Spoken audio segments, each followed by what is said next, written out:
We're now about to go live in 10, 9, 8, 7, 6, 5, 4, 3, 2, 1. Now live. 89.5 WSKB.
From the campus of Westfield State University, this is 89.5 FM, WSKB, Westfield. Support for the community programming of WSKB is provided by Westfield Bank.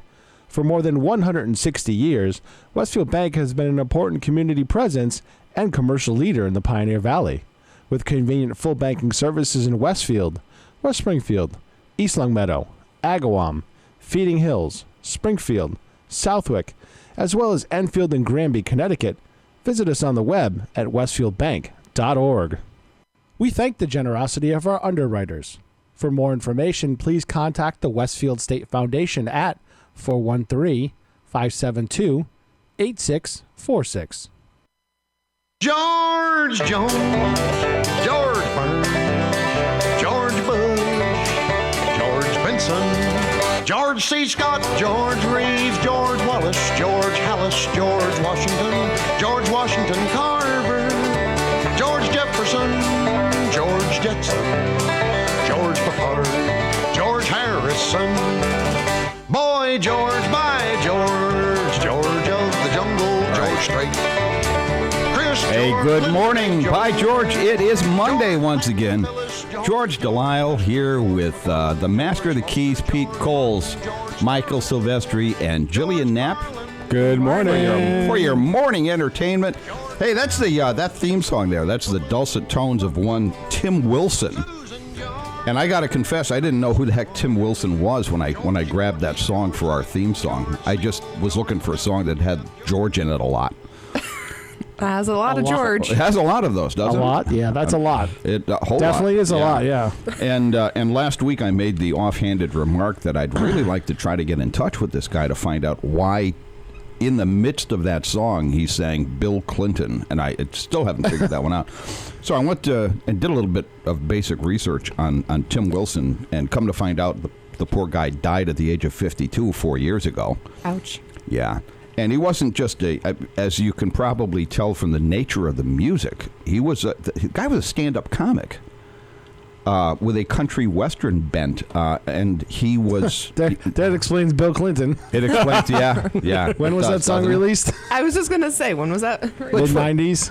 It's from Arkansas. I have a good friend. Wait a minute, you're doing Michael's job. This is what Michael normally does. Michael Buster McMahon. What? Researching songs and artists and things like that for his show. You know, occasionally my brain kicks into gear for 15 or 20 minutes. It doesn't happen often, but when it does, then I start digging into things.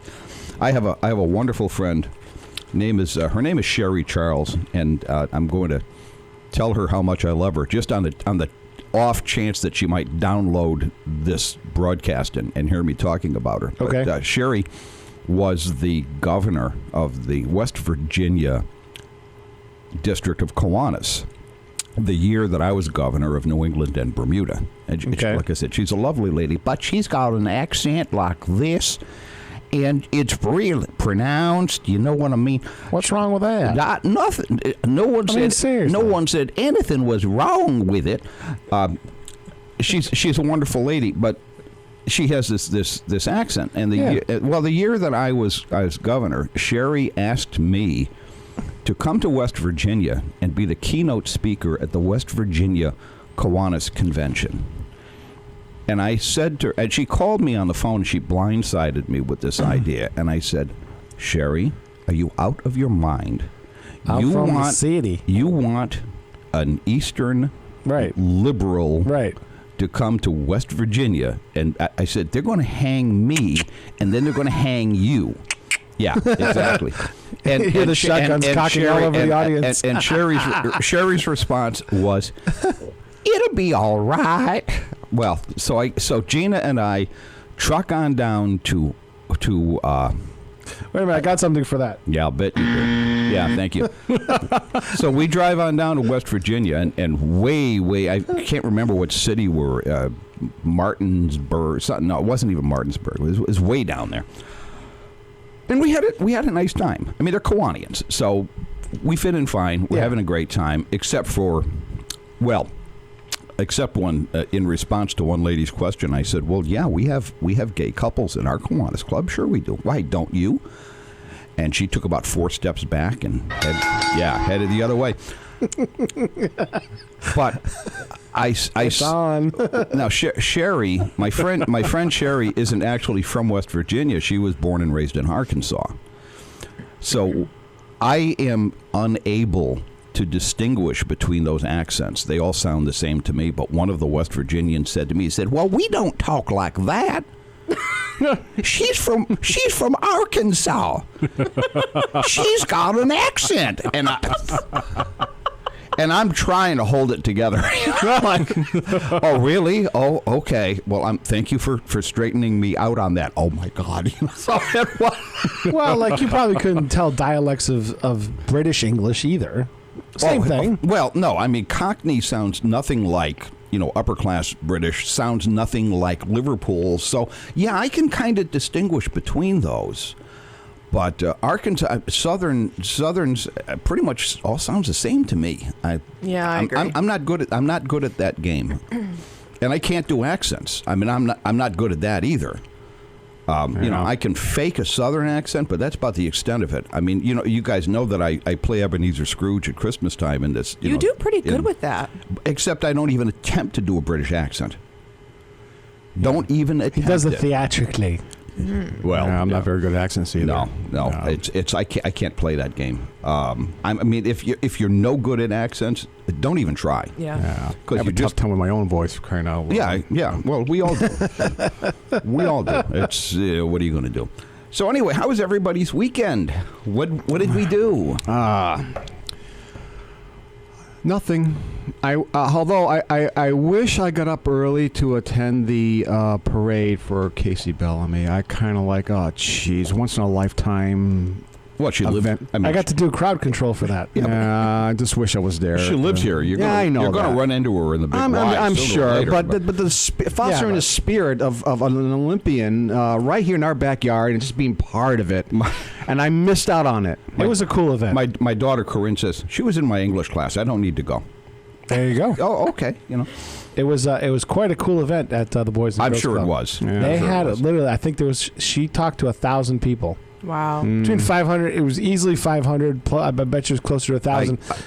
They had to stop letting people into the building at noon. Okay. Because there was a baseball practice scheduled for 1:30, and we went right to 1:30. She was signing, talking to people. It was unbelievable how many people were there. That's great. It was awesome. And she has earned every bit of that recognition. Yeah. I mean, it's not like you get paid to do that. Right. You have to have a sponsor to keep up your expenses. That's right.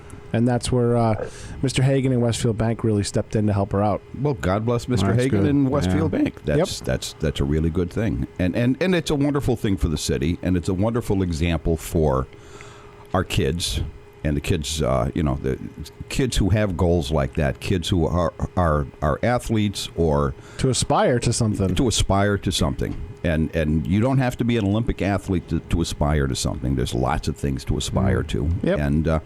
And it just shows that with patience and persistence and hard work, you can achieve your goals. Hear that, kids? Yeah, and she was saying, there was times where I wanted to give up, and my support system just kept saying, you can do this. You have talent. That's right. And it was, and I literally was crowd control, Because you were it. I played music for 4 hours. Okay. Because if I wasn't playing music, I think people would have got a little bit more grumpy standing in line for that long. Oh, okay. Yeah. Hey, you know what, Pete? You're going to have to reset the magic giant clock back there one of these days. Yes, I know. Okay. Yeah, because we lost an hour of sleep. I found it. Oh, did you? It was on my sofa. I found it there. Yeah.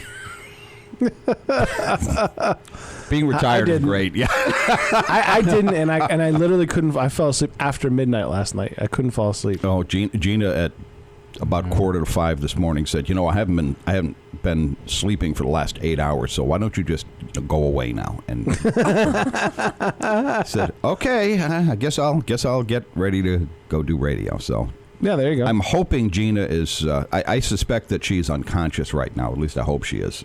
There you go. Rather than running on the treadmill. So insomnia is pretty common the day after daylight savings time. I think it must be. It disrupts those circadian rhythms and all that kind of good stuff. A lot of people have trouble with for a day or two after the time change. There was some talk about moving New England on to Atlantic time. I know there was a bill in the Massachusetts legislature to that effect. I don't know what ever became. And then there was another bill of moving us to Greenwich Mean Time. And I went, excuse me? Yes, I heard about that one too. Yeah. Okay, that's nuts. Yeah, that's completely nuts. I mean, about as much as moving us to Atlantic time. Well, no. Savings. If we went to Atlantic time and didn't have daylight savings, essentially we'd be on daylight savings time all year round. That's that would be the net effect. Right, but if we're the only ones that went that way, then it's just kind of silly. It'd be kind of fun when I can go back in time by driving to New Hampshire. It'd be great. Or Connecticut. My sister-in-law lives in Indiana, in southwestern Indiana. She's about maybe 5-6 miles from the Central Time line. I think that's so cool. Oh, well, and it got even weirder because until 10 years ago, Indiana did not do daylight savings Right, time. exactly. I was going to say Well, that. and it wasn't the whole state.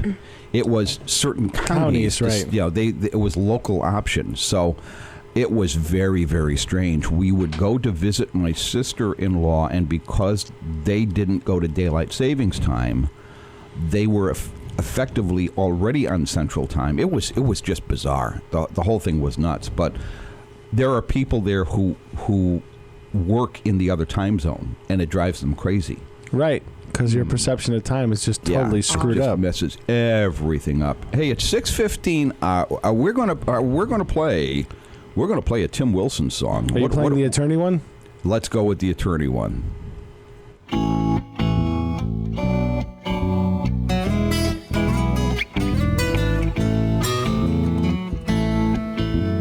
He'll beat you to the emergency room and paint a devastating picture of pain and gloom. He'll hate to hear all about your wreck, but deep down he's kinda happy that you broke your neck. He's almost a doctor, he's worse than a crook. He's the lawyer on the back of your telephone book. He can cry on cue and he can lie to your face, and he can probably get you a bigger neck brace. They haven't made anybody that he won't sue. He'll get the radio station you was listening to, and if picking up your sisters in the police report, he can probably take that to court. Dick Weasel, attorney at law. If you're in a body cast, he's the man to call. He'll sue your boss and your mama and them. He could make a preacher wanna injure him. He'll take him to court, he'll get you the cash. He's the Johnny Cochran of the bullwhip lash. He's the slickest lawyer that you ever saw. He'll have you eating jawbreakers through a straw. He's willing to grovel, he's willing to beg. What would you say to a broken leg? If we could get a fake cast put on your hand, that might be worth another $2 or $3 grand. He'll take 'em to court and get the money real quick. He'll tell the judge that he's worried sick and find the sawbones to claim that your vertebra's bent, but you'll have to cough up another 10%. Dick Weasel, attorney at law, he's never seen an accidental fall. He'll sue the judge and both of your kids. It couldn't possibly be anything you did. He'll get you the money and he'll get it right now. Slick Dick's gonna show you how. He can make a 12-man jury squall over a compound fracture or some bad coleslaw. Dick Weasel, attorney at law, he's F. Lee Bailey with bigger balls. He'll represent you and work so hard, you'll be sure Dick's gonna get his ass disbarred. And Dick Weasel wants a third of this song. Support for community programming on WSKB is provided by Betts Plumbing and Heating Supply Company, an independent, family-owned wholesaler serving Westfield for over 50 years, specializing in plumbing, heating, and industrial piping supplies. Visit bettsplumbing.com or 14 Coleman Avenue, Westfield. Public welcome. Support for the community programming of WSKB is provided by the Barnes & Noble College Bookstore at Westfield State University, right here in the Ely Campus Center. Whether you're a student, faculty member, or friend of the university, it's the place to shop. Everything from Westfield State t-shirts, sweatshirts, and gift merchandise to all of your academic needs. Offering textbook materials in new, used, ebook, and rental formats. Visit the bookstore on campus or online at www.westfieldstate.bncollege.com. Underwriting support for the community programming of WSKB is provided by the Greater Westfield Chamber of Commerce, the voice of business for the Greater Westfield communities. Informing, educating, and advocating, the Chamber provides opportunities for members to make meaningful connections on local, regional, and state levels. For more information on the Chamber's many events, workshops, and programs, as well as the benefits of membership, visit westfieldbiz.org. The Chamber focuses on the most important economy, yours. We thank the generosity of our underwriters. For more information, please contact the Westfield State Foundation at 413-572-8646. He rules the roost on Thursday from 6 till 10. It's Patrick Berry. Community Radio. 89.5 WSKB. Live from the campus of Westfield State University, this is 89.5 FM, WSKB, Westfield. Hey, by George, it's Monday. 572-5579 is the telephone number if you happen to want to take part of this conversation. Just because we're being lighthearted. Please call Rusty. Rusty's not calling today. Just because we're lighthearted today doesn't mean you can't call in. No. Well, we can get it. Actually, I was going to bring up the my disappointment, but not surprise, that President Trump has decided that 18-year-old age for buying assault weapons isn't such a good idea after all. Yeah. Not happy about that. But I am happy that he is meeting with the North Korean leader sometime. That should be interesting. I'd love to be a fly on the wall for that one. Be, but think about it. He's the only one that's actually done it. Ain't getting my hopes since up. Clinton. Ain't getting my hopes up on that one, folks. Oh, I got a question for you, George. Mm-hmm. How come the mass stabbing in Pennsylvania didn't get a lot of coverage? Is it because it doesn't fit the narrative? I didn't even know about it. I'm going to have to confess. Which mass? When? About a week ago, it was covered in the New York Times, so it had to be a real story now, isn't it? But that was the only. It was none of the TV stations. Nothing. I cannot speak to coverage on the national broadcast media since I don't run that. Okay, no, I didn't hear of any such stabbings. Now this how many victims? How many fatalities? What do we got? Let's look at the story. What do we have there? 22 injured in stabbing stampede. 22 injured in stabbing rampage at a Pennsylvania high school.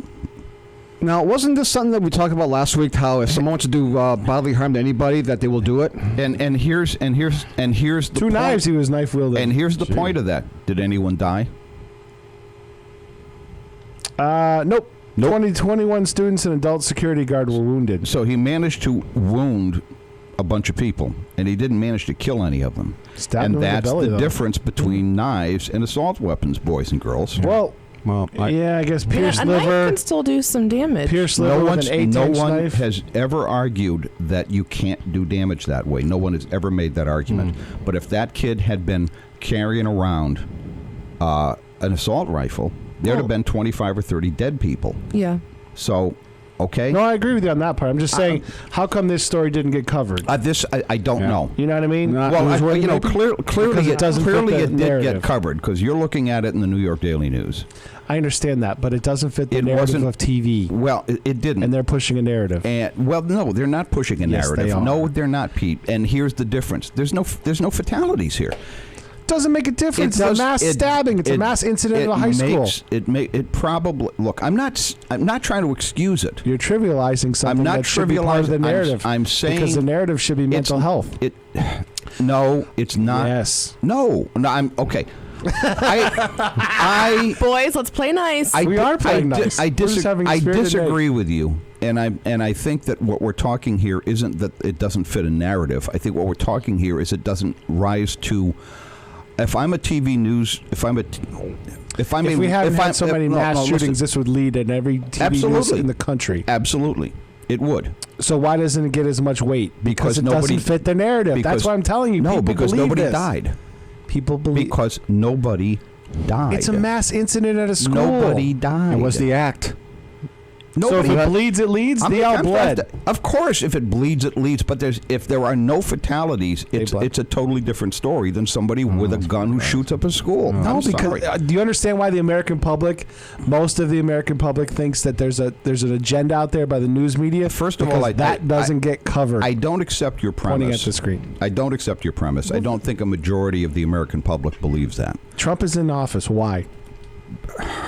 We could do like 5 shows on that one. Well, I'm just saying. Trump is in office because of the vagaries of the Electoral College, because of a concerted, deliberate effort by. Well, the Russians were deeply involved in manipulating that because I think our own homebred moneymakers have a lot more influence than the Russians. Why do you say that? Explain. Because they're putting money into the super PACs. The Russians aren't. They're trying to influence people by social media. The Russians found a brand new way, and don't kid yourself that the Russians weren't behind the whole WikiLeaks thing, because they were. Of course they were. Of course they were. But it's their intelligence gathering service that did it. Yeah. And you're surprised by this. They've been doing that for years. Not like this. Are we doing the same thing? Not like this. No, apparently we're not. Apparently we're not good at this game. I don't know. It seems like that we have the ability of trying to influence other countries. Besides that, they don't have elections. Putin wins. End of discussion. Well, that hasn't changed since the time of... Exactly. I don't know. In China, the current leaders, they're for life. I know. Wow. And Mr. Trump has expressed an Good interest work if you can get doing it. exactly that. So... But George, I mean, you talked about how. No. Let's go back to Casey Bellamy, because we'll do this later. Okay. It's too early. All it's right. too early. The coffee hasn't kicked in. Come on, guys. Okay. Give me a break here. You know, That's because I was winning. You gotta give me 2 points. My God! All right. 2 points for that one. All right. So Casey Bellamy. That's because he gets up at this hour every freaking day, and he's used to it. So, yeah. yeah. I mean, it was super. It was great. I was going through Mass Live, and I was looking at the pictures of that whole thing, and I got my picture. Oh, you Hey. did? Oh, Cool. Man, I wish I was Nice. there. Wish I was there. Damn, I missed out. Well, like God. I said, You know something? We ought to work on having Casey come over and speak at our club. okay. At least I'll get a photo shoot. I know Harry Rock is working on getting her as a guest on his show. I know we have on Westfield. I think we have Harry Rock coming as a speaker on Thursday. Just that's a warning. This Thursday? Yeah. Okay. Don't look him in the eye. Don't look him in the eye. All right.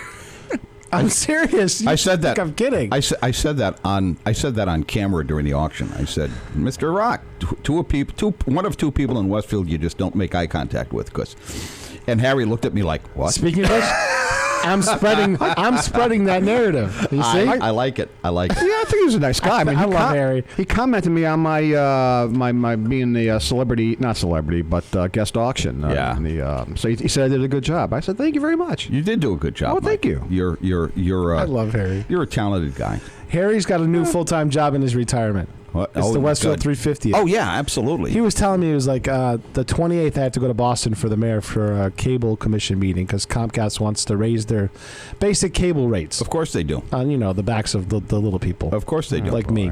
I thought I ditched Comcast. Yeah. But I mean, just in general, the people who can only afford basic or just have internet and get basic, so they want to change the rate structure. So in Massachusetts, they have to go before the state cable commission to do that. So the mayor's sending me down there, so I had to reschedule. I can only do the 6 to 8 show because the hearing's at 10, and I got to fly down there after the 8 o'clock show. Whip City Fiber, why aren't you on Bates Road yet? I'm begging you. Let's go. They have a connection as far as the college. Well, okay, now they need to go around the corner and, bring it around the corner down to Route 20, and life will be great.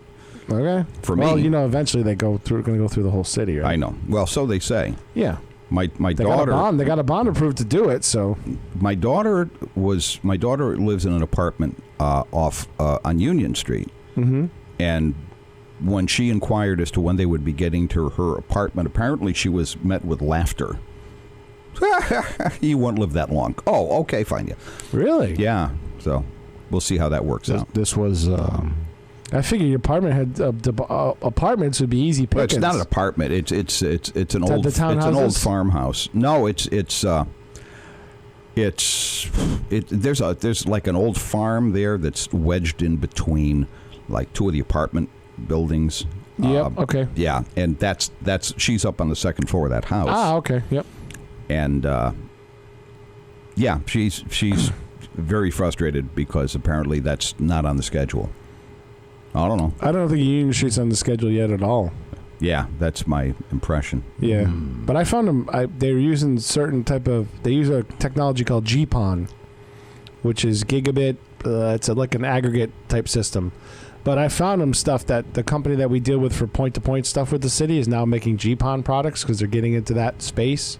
Oh. They were wireless internet service providers. That's how they started. Okay. And now they're getting into that space, and the stuff's cheaper and just as good as the stuff they're using. So I gave it to the genie and said, if you want to get into more areas, I can make your cost a little lower. Okay. For setup, so you might want to go further with your buck. So I don't know what they did with it, but Now, I'm kind of technology deficient here. Now, how does this affect like Wi-Fi? All it does is provide a different connection to your house. Just a different connection. Yeah, right. Like it's not going to affect my phone or iPad or. Well, anything it can. You get a different pathway to the internet. Once you've got your fiber internet connection, then you can actually buy. Like I have a device at home called an UMA. Okay. And you plug that thing into your internet router. Yeah. And it provides you with telephone service over your internet connection at a monthly cost of nothing. Right. Yeah, it's a one-time $29.95 type thing. No, you pay $100 for the box. Oh, that's not bad. And then you do have to pay like $4 a month for state federal taxes. Right. So you have to pay the tax bill. Yeah. But that's it. That's your expense. It's $4 a month. By the way, those $4.95, that's actually for 911. It goes to the 911 fund, which is a good thing to have. Yes. Well, hey, it is 6:30. This is WSKB 89.5 FM in Westfield. We'll be right back.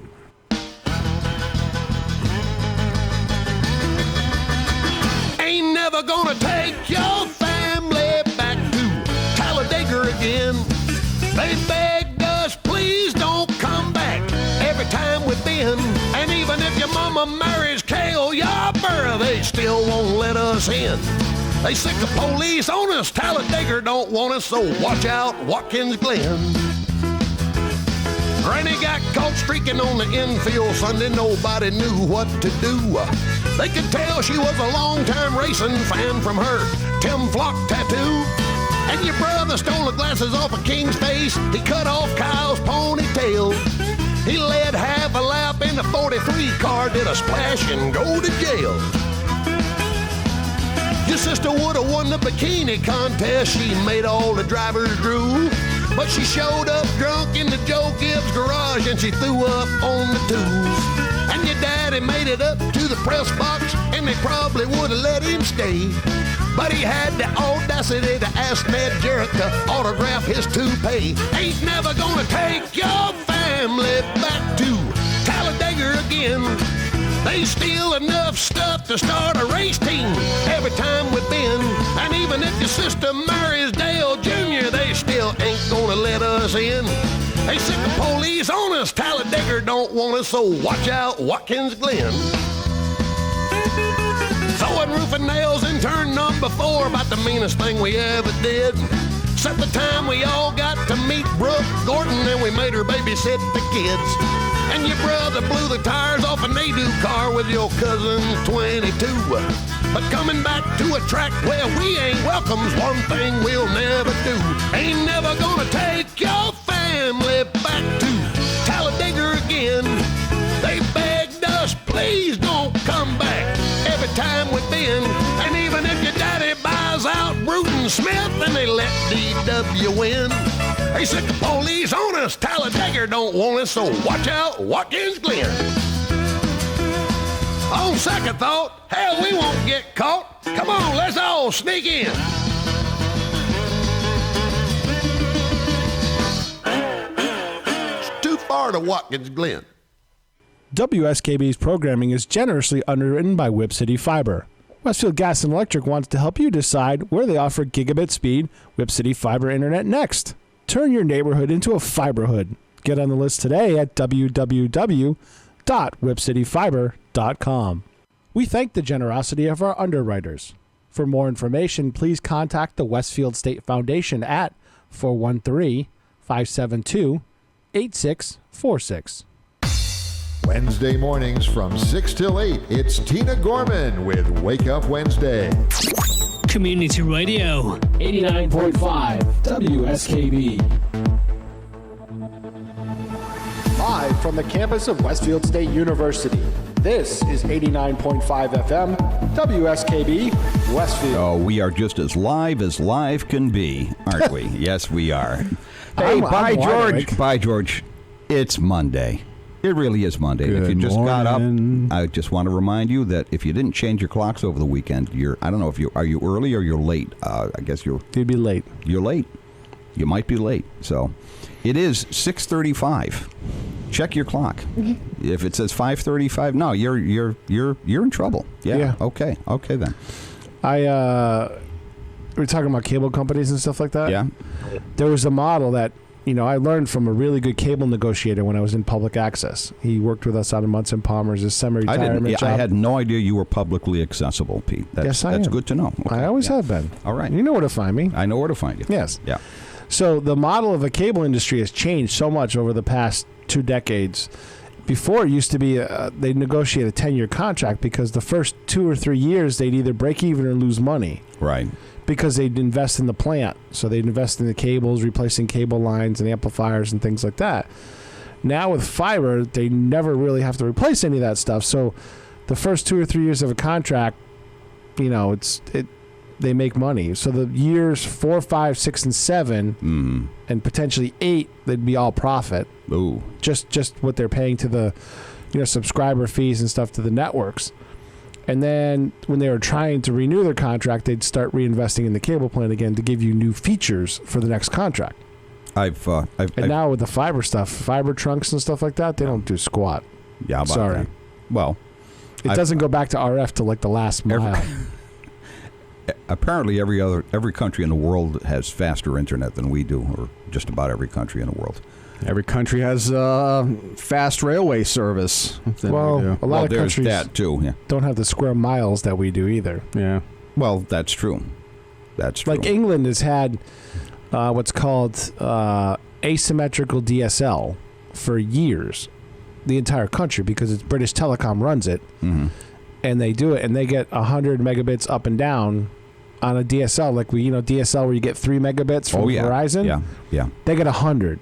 Oh, gee. So 100, most people are very happy with 100 by 100. My dad has DSL in Colchester, and this should be fun this afternoon. I have to go down and set up my 89-year-old father's new smartphone.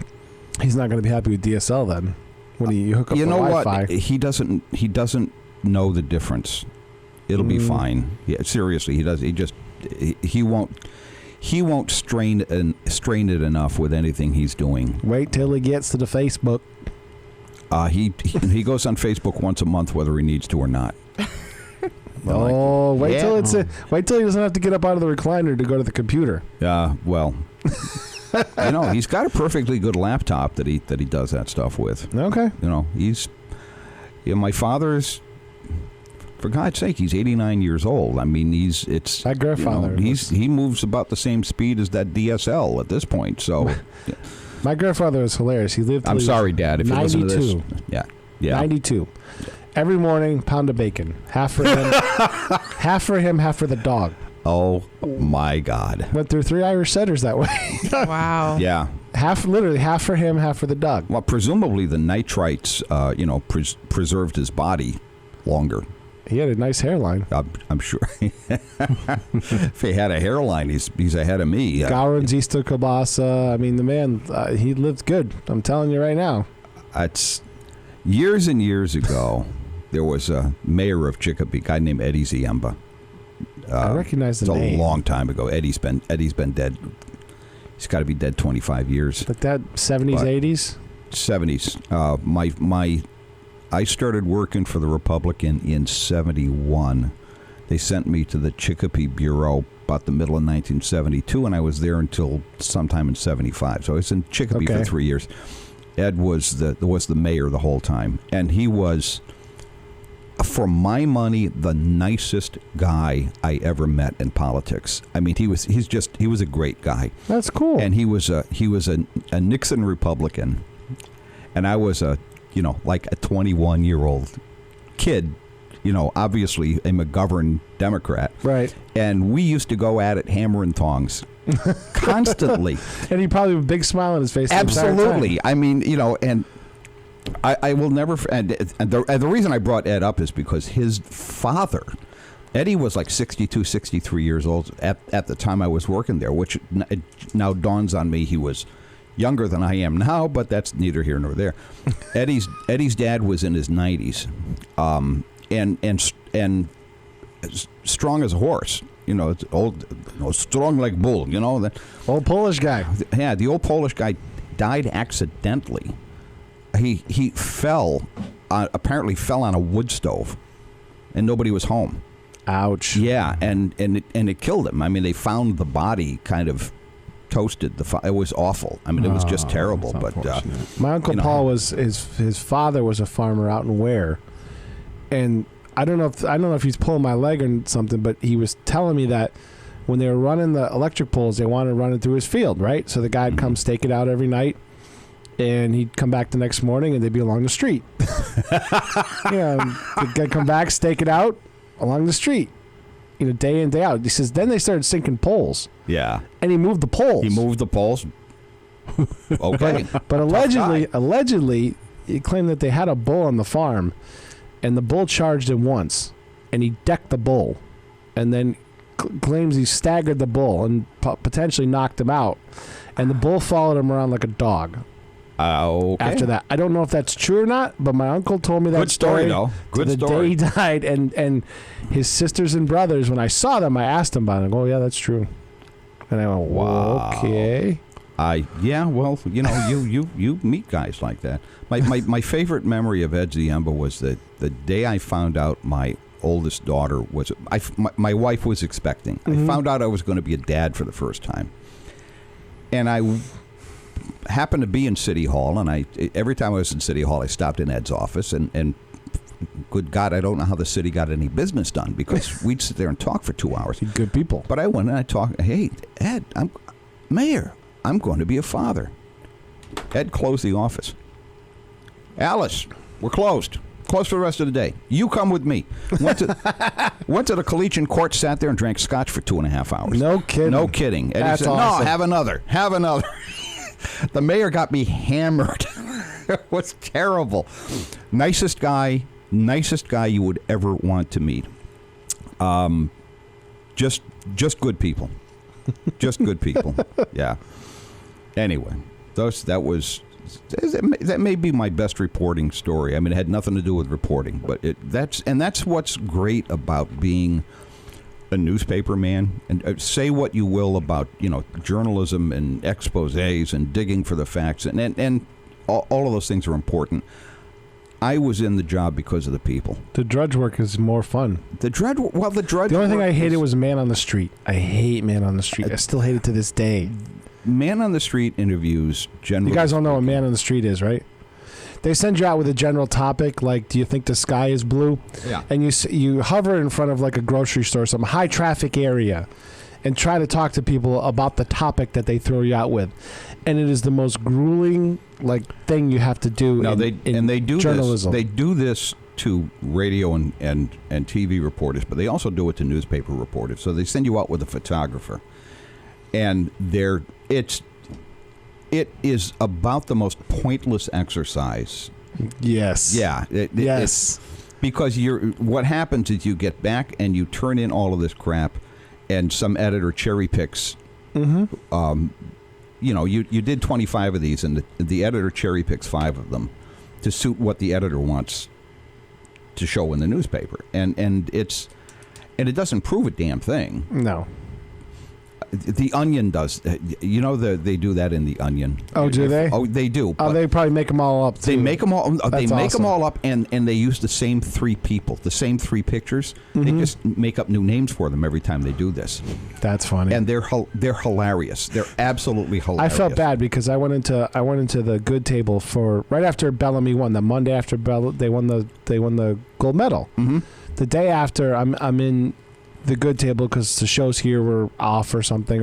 I had a chance to get breakfast, and they're in there doing Man on the Street in the good table, and I'm like, I felt bad for them, and so I know the photographer, and he's like, Pete, you want to be on? I'm like, nope. I get enough trouble on my own. I don't need to be a headshot on camera. And he goes, I understand. And I said, I feel bad for you guys because I know what kind of an assignment that's like. Didn't Facebook had a something similar to the Onion? Westfield something, I forgot. It's satire. What? You mean the Noise? The Noise. Yeah, Westfield Noise. I thought that was funny. I thought you were like, their biggest customer, Mike. You were a big fan. I was a big fan of it. Yeah. But I got my entertainment. I was cracking up on some of them. That's They stepped over the line one too many times for me, and I stepped away from them. That was blocked. Probably a pretty good idea. Yes. When the KFC closed down, someone posted they should make that into a strip club, and I was like cracking up. And with that, it's 6:45. They call it the Naked Chicken. What do we have? What do we have queued up? What do we have queued up here? Is this the First Baptist Bar and Grill? Yes, it is. Ladies and gentlemen, this is a Tim Wilson number. It's called the First Baptist Bar and Grill. It may be the best thing he ever did. Let's give a listen. Here's a little song for the Baptists. Well, the church burned down and no one knew what Pentecost Baptist was going to do. The brimstone got so dadgum hot it burned up a church bus in the parking lot. In a panic, the Reverend Dr. White called up an ex-member that hadn't lived right. He owned Joe's beer joint right across the fence. It's the same Joe's he preached against. He said, I don't really want to be a hypocrite. I got a Sunday school class. It's about to shit. We're all excited about Revival Week. Been moved by the Spirit, so to speak. With all the souls we saved and money we spent, we thought God told us to sell that tent. I got a famous evangelist supposed to come. I've run out of chairs. Will you loan us some? Joe said, well, y'all can just use the whole dang place. Ain't 9 on the jukebox, Amazing Grace. I ain't supposed to be open because of them blue laws. We'll open tonight if it's all right with y'all. Preacher says, well, I reckon it'd be okay. The good Lord works in mysterious ways. It's going to talk about Joshua, Judges, and Ruth. I reckon I could do it from the DJ booth. At the First Baptist Bar and Grill. It's the only church in the Bible Belt that smells like a whiskey still. When the sinners finish one more round, we'll have dinner on the ground and go inside and pray we don't get killed. The evangelist came with a well-dressed choir. They showed up around happy hour, looked around the joint and didn't take it real well, said the white ministry has gone to hell. Miss Mills that taught youth Sunday school and 2 deacons in the back room shooting pool were sharing the Lord with a Jim Beam rep, teaching Miss Mills some line dance steps. Reverend White was reading from the book of Luke to a tall drunk trucker about to puke, had John 3:16 memorized, trying to dry him out to get him baptized. The evangelist yelled about the lights and the beer, said, White, you can't save any souls in here. This place ain't nothing but a den of sin. Ain't the kind of place Baptist ought to be in. Preacher says, well, we don't really need y'all here. You didn't do a very good job last year. You only saved 1 sinner. As Todd McGuire, he's a little sumbit, set my church on fire. Now what he's doing now, we don't really know, but he's got his hat on backwards and he's sitting in the 6th row and he acts like he knows a lot about David Allen Coe. At the First Baptist Bar and Grill. It's the only church in the Bible Belt that smells like a whiskey still. Not a stained glass window anywhere in sight, just a blood-stained floor and neon lights and a communion wine, and here's always chill. And we're here every Sunday, we're living large, the only church with a covered charge. And if you don't like our doctrine and think we ain't devout, we'll have our 3 gray-headed ass bouncers throw your ass out of the First Baptist Bar and Grill.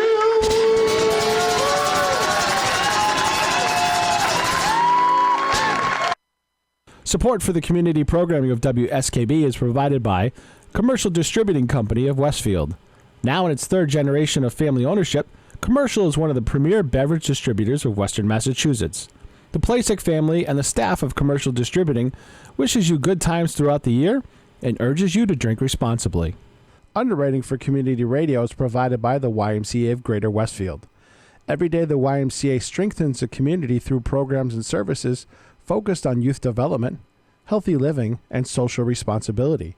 For all the Y's many programs and services, visit us on the web at www.westfieldymca.org. The YMCA, 67 Court Street in downtown Westfield. We're more than a gym. We're a cause. We thank the generosity of our underwriters. For more information, please contact the Westfield State Foundation at 413-572-8646. Wednesday mornings start off right from 6 to 8 a.m. with Tina Gorman and Wake Up Wednesday. Community Radio. 89.5 WSKB. Live from the campus of Westfield State University, this is 89.5 FM, WSKB, Westfield. Hey, bye, Georgia. It's Monday. George Delisle here. Pete Coles and all these other people. Mike Silvestri. Good morning. Can you tell the I'm not up clicking? yet. Yeah. Click, click, click, click, click, click, click. And Jillian. Hi, Jillian. And Jillian Knapp. Hi. Jillian, you can tell Jillian's the smartest person in the room because she's the quietest person in the room. I'm just observing all of this. She's been laughing all morning. I've been just, laughing behind. Jillian's 24 years old. Imagine what she's going to be like when she's 50. She could be the next female mayor of the city of Westfield. She could be governor. I think so. Yeah. You'd have to wait for John Vilas to have his turn. wait. Jillian's way too smart to do that. Way too smart. I would maybe do the mayor of Westfield. I don't know about governor of Massachusetts. You don't. Gareth Lynch, who was a member of our Kiwanis Club, you don't know Gareth, I don't think, but Gareth is now out in Plymouth. He's the executive director of the Boys and Girls Club in Plymouth. But when I joined the Westfield Kiwanis Club, Gareth was the president-elect. He was the president-elect, effectively the president, because the president was in absentia. He was he's a fellow. Actually, he worked here at the university. Bobby Zomek, who was with the foundation here. There was a Zomek that was an engineer up at 22. Yeah, different guy. Okay. Bob. Jeff. It was Jeff Zomek. Jeff Zomek. Okay. Yeah. No, Bob was working here at the university, and every Thursday night, the president of the university, and I forget who it was at the time, found something for Bob to do. Really? Every Thursday night. No, you can't go to Kiwanis. You got to be somewhere else. So Bob, we didn't see Bob the whole year. It was awful, and so Lynch effectively was the president for 2 years, and but Lynch was he was a state rep. Okay. The seat that John Vilas holds now, and he was the mayor for a couple of years. I thought that was right because I saw his picture up on the wall. Oh yeah, he's up on about 100 years ago. It's like oh my God, it's a picture of 32-year-old Gareth Lynch. That's a scary picture. Yeah.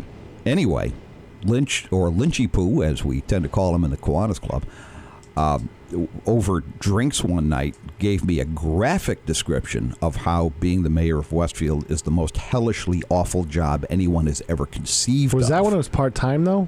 Because it was part-time for a long time. No. It was full-time. Really? Yeah.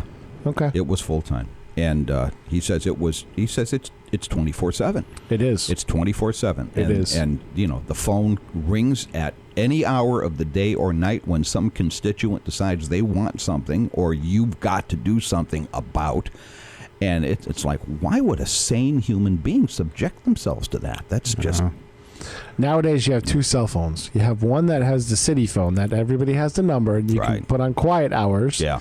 And then you have one that's the private phone that the Everyone police has or the fire number. chief Right. can reach you when they really need to reach you. Yeah. That's not for me. That's something I can't see. But remember this.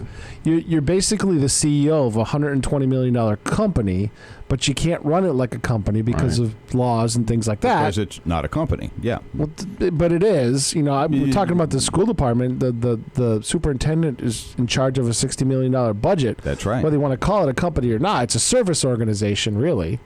Well, that's what they do. They do service. They don't make widgets. It's a governmental entity. Yes. Right. Okay.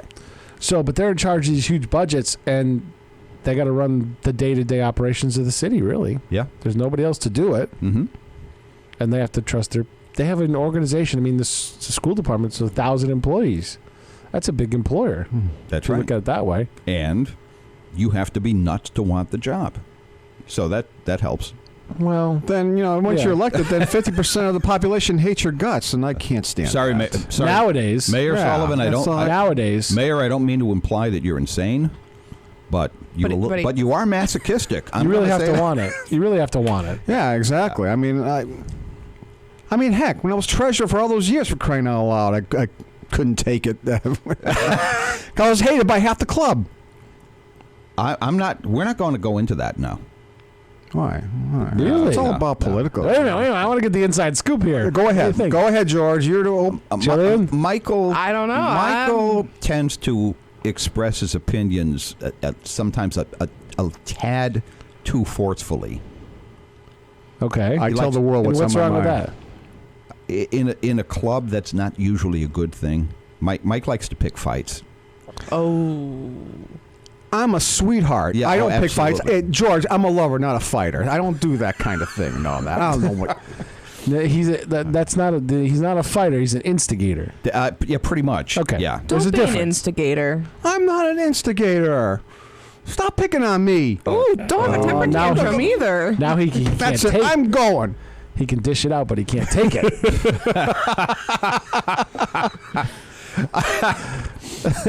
The thing is, I've had you guys laughing through the first hour. The thing is, I get Mike, and a lot of people don't get Mike. Right. And it's unfortunate because Not so hard to understand. I don't know why people. But there's been more than one occasion during a board meeting of Kiwanis where I said, Mikey, come with me. We're going to the bar. You and I, we're going to have a beer now. While, I like drinking. Can I come? Oh, I've been trying to get you to show up at a meeting for You're a month member. now. Yeah. No, I promise I'll come. Okay.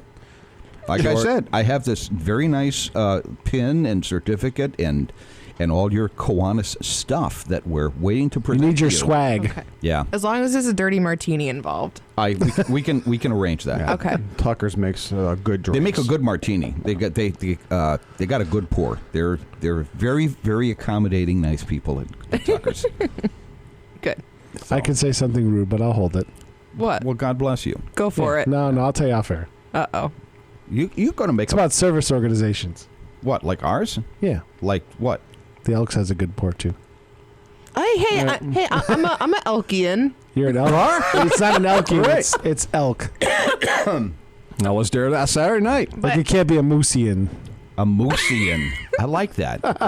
That's like a Bullwinkle fan, or Yeah, a Moosian, yes. Yeah. That reminds me, I got to pay my dues there. Which one? Elks? The Elks, yeah. Yeah. I missed I'm my actually initiation. debating whether I'm going to stay in the Elks. 'cause- Why? I just became a member. You got to stay. Well, I'm Just one more year. For me, please. now you're in trouble. Oh, jeez, she's batting her eyelashes. Oh my God. Oh, you're so sweet. I guess I'll have to consider it. Okay. Yeah. Come on, George, on a Friday night, we'll go down there. My wife is saying, "What the hell just happened?" Sorry, Gina. No, it'll be. We'll see about that because we are joining the Irish Cultural Center. Oh, I'm a because- member of that too. Well, for heaven's sake. Yeah. So yeah, come on over. Well, we're going to because Bo Sullivan basically told me I have to. It's fun. The food's great. Oh, I know the food's great. Food is great. West Springfield Angawam Kiwanis Club meets in that little side room. Yep. So there's Kiwanis meetings there. It's very handy. We're doing a show there Wednesday. Are you? Yes. What's that about? Tina's off, so Mayor Reichelt's going to get 3 hours and showcase the town, city of West Springfield. Okay. And then Chamber Chatter, so Kate's going to go over there and do her show there. Okay. And it's a joint production of West Springfield Channel 15 and Westfield Channel 15. Oh, okay. They're going to do the video, and I'm going to do the audio, and we're going to share. Excellent. Yeah. Okay, that should be fun. Yeah. I got asked by somebody who Come on over and watch the show. Yeah. Bo's like, I got to get up at 5 for you guys again? It's like, I haven't done that since I left the air. I'm like, good. Yeah. It's like riding a bike, Bo. You can handle this. It'll be fine. I asked Adam Wright again on Thursday. I said, Adam, come do the show with us on a Monday morning. He looked at me. He said, no. He's actually, I think the plans are they're still going to do Kenny's show in April when he's away. Who is? Bo Adam, Bo, and Brad. Kenny's show. Well, Kenny's show is later. 8 to 10. Yeah, okay. Adam will do 8. He's not doing 6. Right, and that might be the weekend. That might be the weekend that I'm gone. So that might work out. Okay. I might being need here to. for I might teach you. I might need to teach you how to board op because April 16th you might be here, sitting here. April 16th, I will be on a boat. Oh, so it'll be a best of anyways. Perfect. Yeah. I'm going to be doing wiring at 7 different ball fields down in Jensen Beach, Florida, and then hopefully catching a launch on Monday. Oh, no, April, Gina and I are going on a Caribbean cruise. So that works out great then. Yeah. 16th? I don't know. I might be back for the 16th. Okay. Well, I got to look at the calendar. Email me your out. schedule I will. Plan for that. Oh, boy. Oh, good. I get to do board op for the first time in, let's see, 50 years. Yeah. I'm training Harry Rock later on today so he can do his show when I go to Boston. Oh, I can hardly wait to see that. It's not that hard. As long as I leave the laptop here for the music, yeah, it's really not hard. Okay. All right. I taught, listen, there was a day, this is Don't tell me you taught Bob Plask. Tina Gorman. Seriously? Well, yeah. Well, so Tina's kind of bright, you know. I went in to do an upgrade for the police software at 3:00 in the morning, and it was a new version. They did a lot of changes, and it hung. Okay. So I had no police software working. So I couldn't really leave and come here and do the show and go back. I had to wait till customer service opened the support line at 8:00. And, to try to get it working, and everybody's running on paper. So I told Tina, I says, listen, I can do the music from my laptop at my desk. You got to push the on and off buttons. And she didn't want to cancel her show because she had Kathy Tobin in as a guest in the studio. Okay. So I taught her how to get me online so we could do the music, and then her pushing the buttons. Wow. Okay. So it was funny watching Tina on the stream pushing on-off buttons for the microphones. I did go to college to learn these things, but those boards didn't look anything like this one. Hey, it's 7:00. We're going to take a short break. This is WSKB 89.5 FM, Westfield.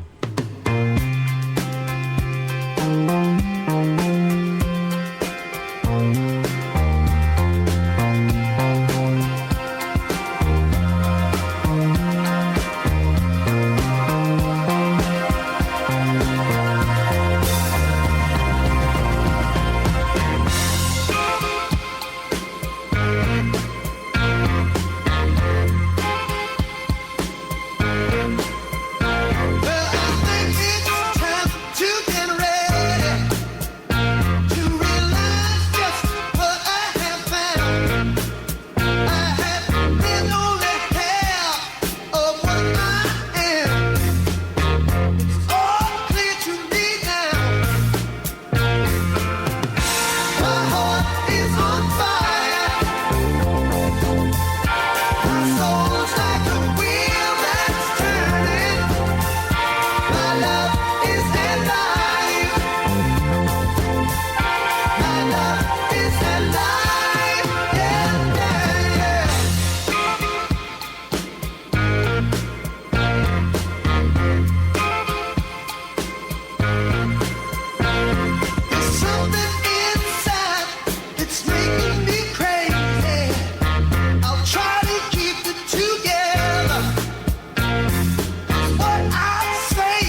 Support for the community programming of WSKB is provided by Bay State Dental. Comprehensive dentistry at 14 convenient locations in Springfield, Chicopee, Longmeadow, West Springfield, Belchertown, East Longmeadow, Ludlow, Northampton, Greenfield, and Wilbraham, as well as 29 Broad Street in Westfield. Bay State Dental makes it a priority to help you achieve and maintain the healthy smile you deserve. Visit on the web at baystatedental.com. We thank the generosity of our underwriters. For more information, please contact the Westfield State Foundation at 413-572-8646.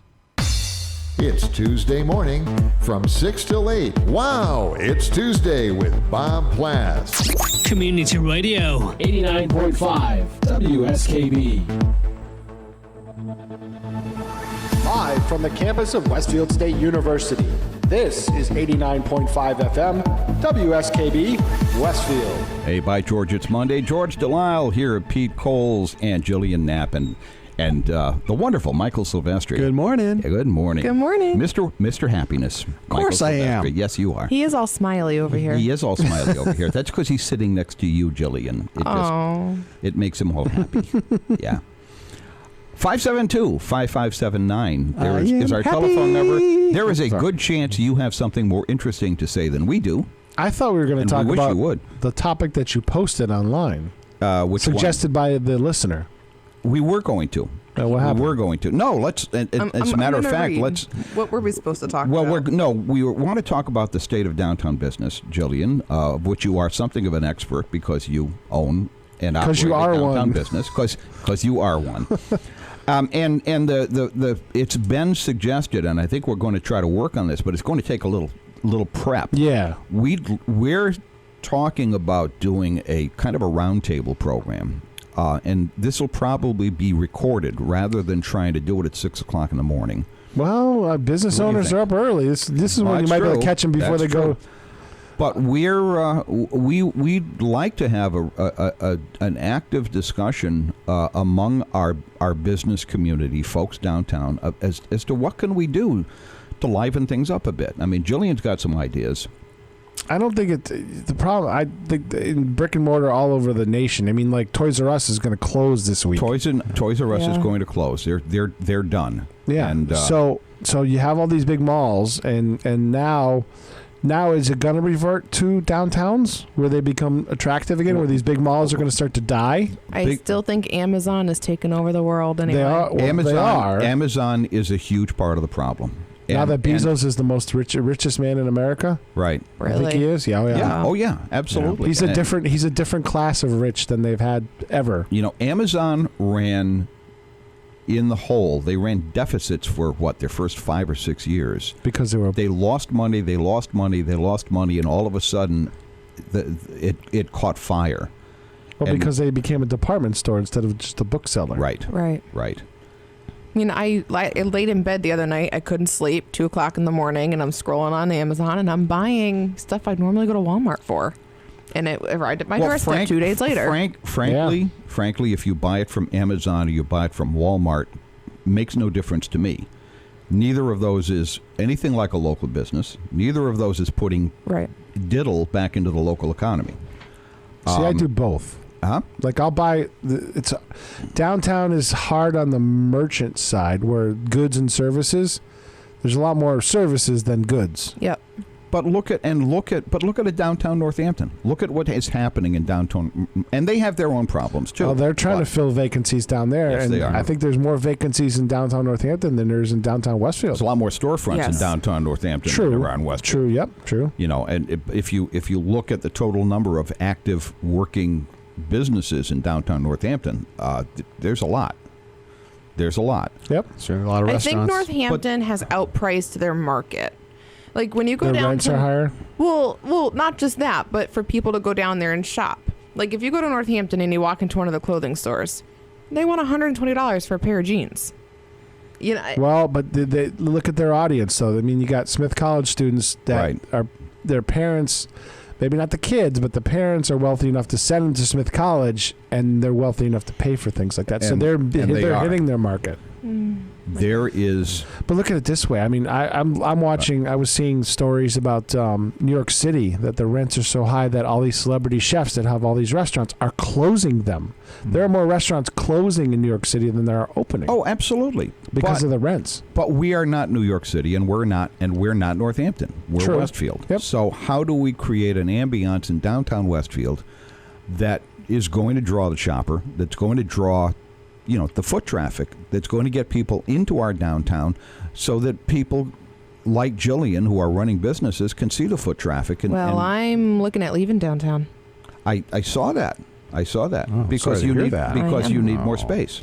I need more space, and I'm getting greedy with the parking situation is still ridiculous downtown.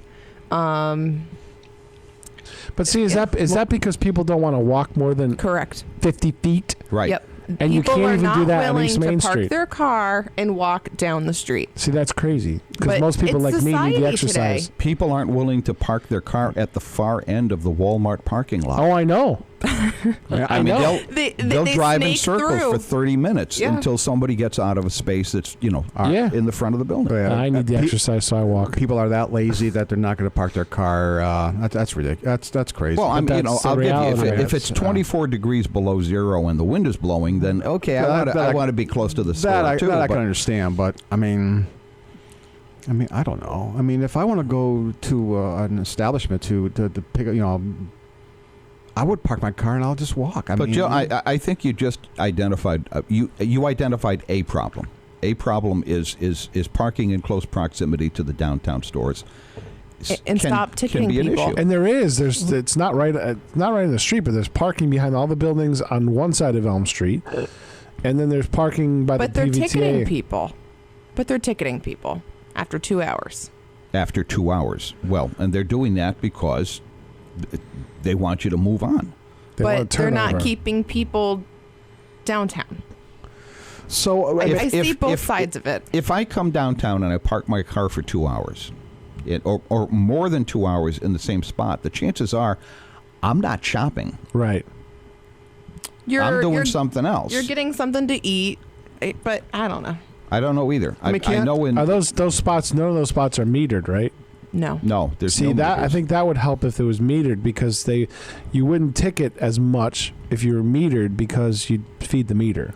But someone said that the city didn't want to pay to put the meters in. Well, they're not cheap. And I think they need to. I think what would help is if they paved that gravel lot.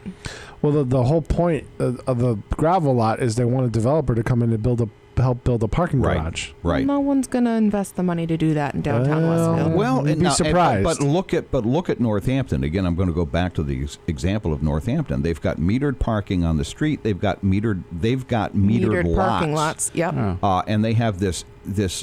It's kind of cool, actually. You get this little parking app on your cell phone. Right. They make money off that. They make money off that. And they still ticket you if you're over the meter. Absolutely. There's a maximum amount of time. With the current climate, Yeah. would anybody be willing to fund the expenditure for the outlay to make the money? No. No. That's the problem. Oh, in Westfield? Yeah. No, we don't want to pay for anything. Right. No. So the problem is that we could identify what needs to be happen, but we're not willing to To pay the upfront. Right. Well, and that's what taxpayers. I mean, the residents of, or are we just talking about the town, the city? We're talking. I don't know. I mean, it hasn't been proposed, so. But there's a climate of not wanting to spend any money on infrastructure. Well, yeah, that's infrastructure is probably the answer to, well, at least part of the answer. It's part of the solution. But if we don't do that, then how does one expect to the downtown to thrive? Well, I suppose we could draw. I suppose we could draw up yet another master plan that will sit on a shelf and never get implemented. We're good at that. I mean, I'm just sad, like, for example, Stella's. Okay? I was just going to say that. Yeah, I mean, they were around for only 6 months. So I think the issue with that is they are a little bit off the beaten path where you do have to park your car and walk. Right. And I think that's the issue with that location right there.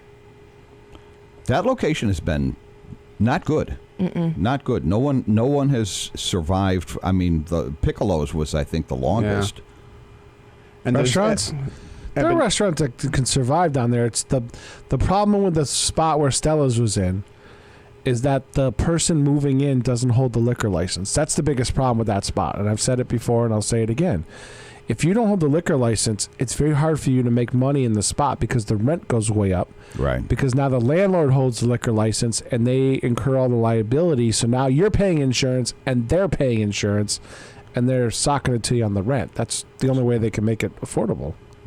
This is a situation where the owners of the building hold the license, but not the... Correct. That's the way I understood it from the people at Stella's when I talked to them.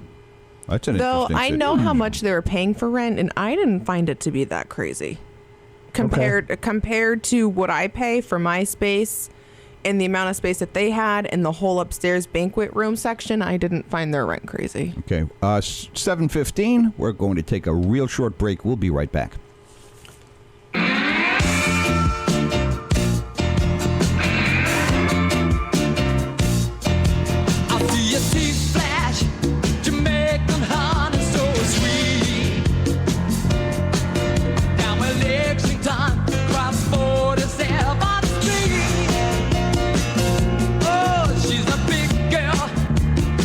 She's standing 6'3", turning tricks for the dudes in the bed. Say, island girl, what you want with your white man's world? Island girl, like I want you in his island world. He wants to take you from the racket bus. He wants to sing you, but the cause is lost. Island girl, island girl, island girl. Tell me what you want with your white man's world.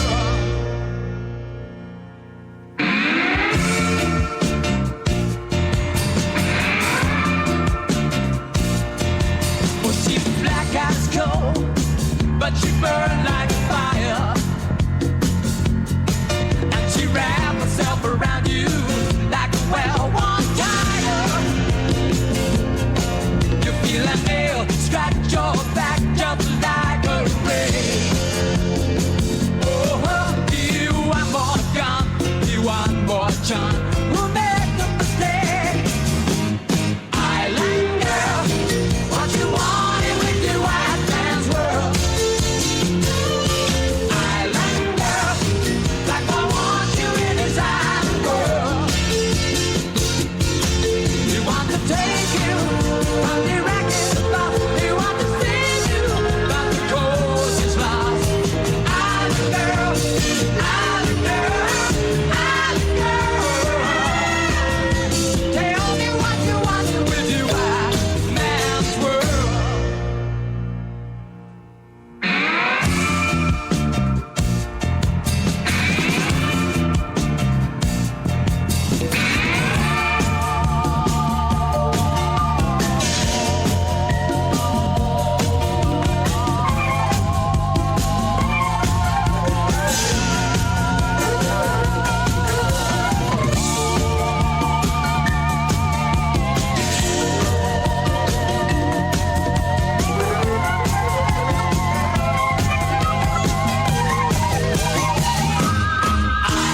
girl, what you want with your white man's world? Island girl, like I want you in his island world. You want to take you from the racket bus. You want to save you, but the cause is lost. Island girl, island girl, island girl. Tell me what you want with your white man. Tell me what you want with your white man. Tell me what you want with your white man.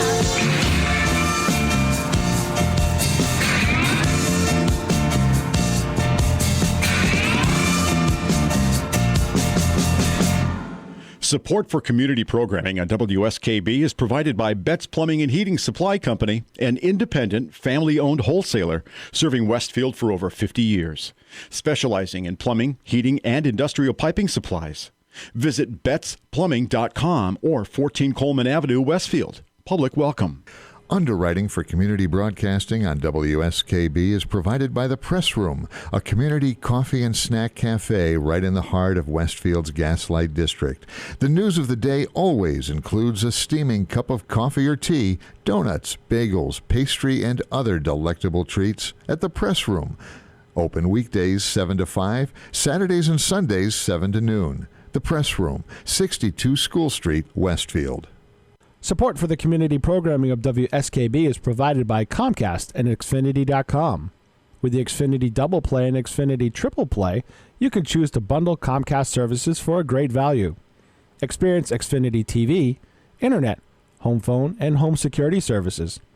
Explore all that Xfinity has to offer in the Westfield area on the web at Xfinity.com. We thank the generosity of our underwriters. For more information, please contact the Westfield State Foundation at 413-572-8646. Discussions of local politics, events, happenings, and miscellany potpourri. Ken's Den, Tuesday, 8 to 10. Live from the campus of Westfield State University, this is 89.5 FM, WSKB, Westfield. Hey, by George, it's Monday. George Delisle, Pete Coles, Mike Silvestri. And Solving the problems of the world. Good morning. or making them worse, as the case may be. And Jillian Knapp, because I got cut off before I could say that. Sorry. That's all right. Hey, try to behave, okay? So here's the question I would like to pose to everybody. And Jillian, you being a business owner downtown, you've got more expertise on this than probably the other three of us combined. But what will it take to get our downtown business community to work together? What do we have to do to get that group of business owners and landlords and the people who have that interest in downtown to sit down in a room and say, okay, let's work out, forget about government. Let's work out a plan. Here's what we need to do to make downtown take off again. What's that going to take? I've tried talking to a couple of other business owners. I know Kim at Mama Cakes has some great ideas. She wants to do, I forgot what they're called. They're like markets. And they've got them in Boston. And they were down in New Orleans when I was there, too. And you just pop up these artisan downtown markets. And There a lot of cities like Philadelphia has them in old, I think it was the old train station. What they do is that it's internal, and they have all kinds of stands that are there year round, kind of like the what is now the charter school in Holyoke, across from the McDonald's on Route 5 where they start the parade. Right. Down in there used to be an old magnet store or something, big space, and it was a flea market. I think Agawam had it too, a big flea market. Yep. And what they do in those cities is it's not just on the weekends, it's all the time. Everybody has their small space stall. In Philadelphia, right across from the convention center, it's huge. And there's like little pop-up restaurants and stuff that would be food trucks. Isn't that essentially the model of Thorns? Thorns or Faneuil Hall. Yeah. That type of thing, yeah. We don't have a space. We really don't have a space that would be amenable to that. I know that not was right now. We don't. Well, the Bentley Billiards building, I think, would be perfect for something like that. That's in tough shape. Empty for that building. There's is in no tough plumbing. Shape. I would love to buy that building, but it only offers 4 walls. Yeah, there's nothing That's inside. all it There's offers. plumbing. There's nothing there. Yeah, somebody would have to have some pretty deep pockets. Or some really told good me financing. that the city, I don't know how true this is, but someone told me that the city was going to get some grant money to give somebody to go in there and fix it up. Well, I think that they were looking. There was a boutique hotel that was interested in it. I know that for a while because that was out in the media. I don't know. I think you can. I don't know if it falls under the Westfield Redevelopment Authority.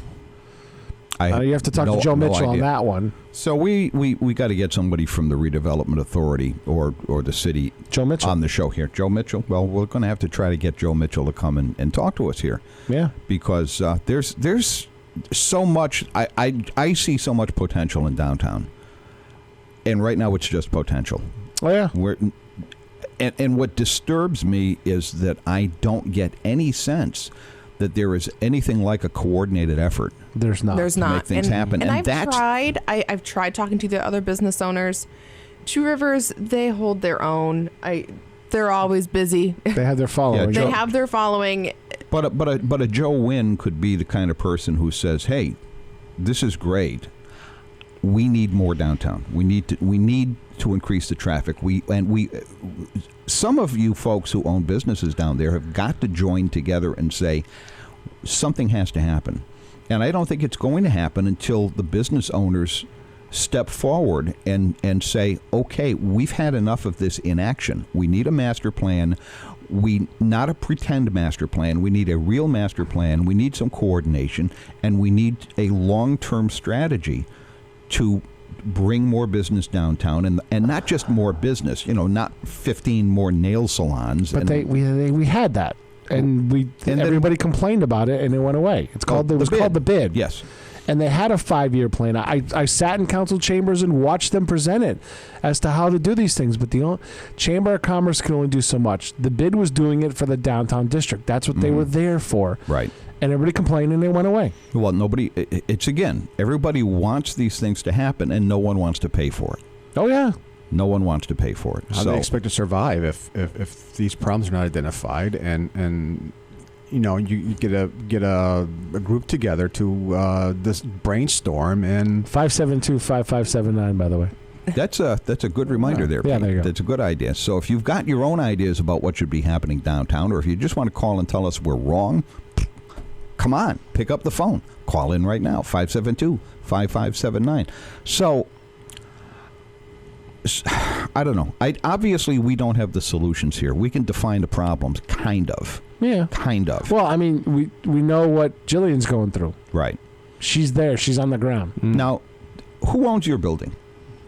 The Romani family. And they are local or not? They're local, yeah. Well, they're local. So one of the aunts owns the building, and she lives in California. The building's in a trust. I pay my rent to the Murphy family trust. And the reason I asked the question is because I've always, and I don't have, back in the day when the newspaper had an office here in Westfield. Right on the corner of School Street. Well, that was one of the offices, but the fact of the matter is we moved from building to building to building to building for years, back when we still had news bureaus in Western Massachusetts. That model is gone now. We don't have news bureaus. But the fact of the matter is, what would we would move into a vacant storefront, and we'd be there for a year or 2 years or whatever we signed the lease for. And at the end of the 2-year lease, the landlord would say, "Okay, you've been here for 2 years. Now I want to double your rent." Mm-hmm. And we would say, "No, we're not." And we said, "No, if you're going to do that, we're going to move." And inevitably, the landlord would say, "Then move." Yep. We don't care. And we'd move to another vacant storefront. And the same thing would happen over and over and over. And it just, to me, part of the problem is we have a lot of absentee ownership downtown. Mm-hmm. The building owners are not local people. They don't have any investment in downtown business. They own a piece of real estate. They're going to milk it for all they can. And they're not going to put anything into the buildings. They're only interested to make their money. And that's for the short term. For the short term, that's part of the issue. That at least that's my perception of the issue. I could be totally wrong. I'm not an expert on real estate by any. No, I'm not a real estate. I'm not an expert on real estate. I'm not expert in anything. But however, you're an export on accounting, Mike. If I owned a building, okay, I would rather have a tenant there for the long term. I would not, gouge the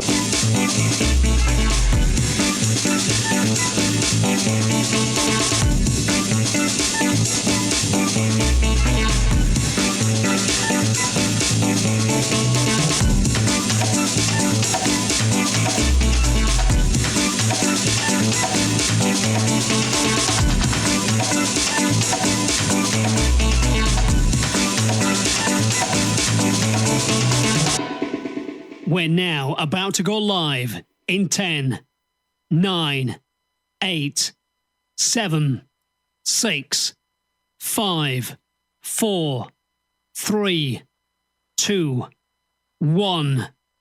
Now live. 89.5 WSKB.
We're now about to go live in 10, 9, 8, 7, 6, 5, 4, 3, 2, 1. Now live. 89.5 WSKB.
We're now about to go live in 10, 9, 8, 7, 6, 5, 4, 3, 2, 1.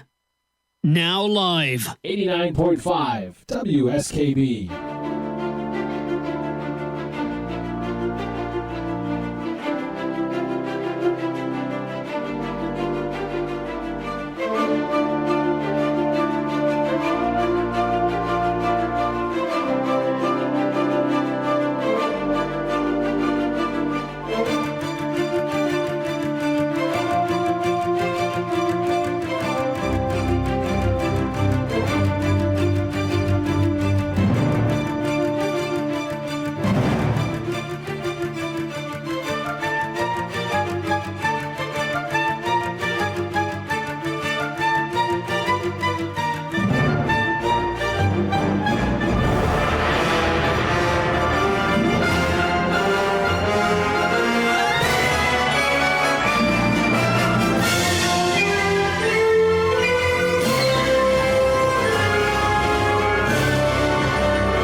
toy retailer in this country. I mean, they had a gigantic share of the market. I don't think there's a Toys R Us anywhere in Western Mass anymore, is there? Holyoke Mall, I think, still has one. No, they don't. No, It's it's gone for years. They had a Springfield on Boston Road. Springfield on Boston Road. Okay. No, the one at the mall is now a Babies R Us. Babies R Us. That one's going away, too. That's Yep. going away, too.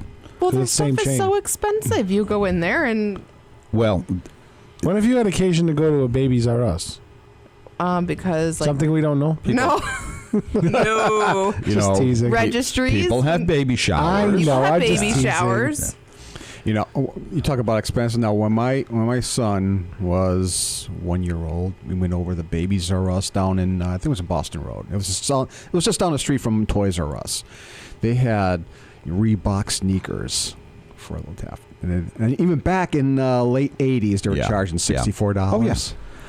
The thing is, Toys R Us got destroyed first by Walmart, and let's face it, the Walmart toy department is bigger than a lot of Toys R Us stores. And seriously, No. No, it's only about 6 aisles. I think Walmart sucks for toys.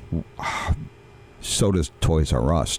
Frankly, not impressed. I've never been impressed. But Amazon is just destroying all of them. Yes. And you know, this is a perfect example of how this thing works. Every Christmas, our Kiwanis Club does a party for the kids at the Boys and Girls Club. And we assist Santa Claus, in case any of you kids are listening, we're Santa Claus's helpers. And Santa Claus gives us the names of a whole bunch of kids and their clothing sizes and their toy lists. And Kiwanians help out Santa Claus by buying some of these toys.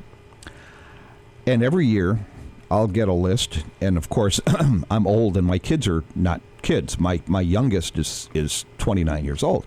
So it's been a while since I've had familiarity with the toy market.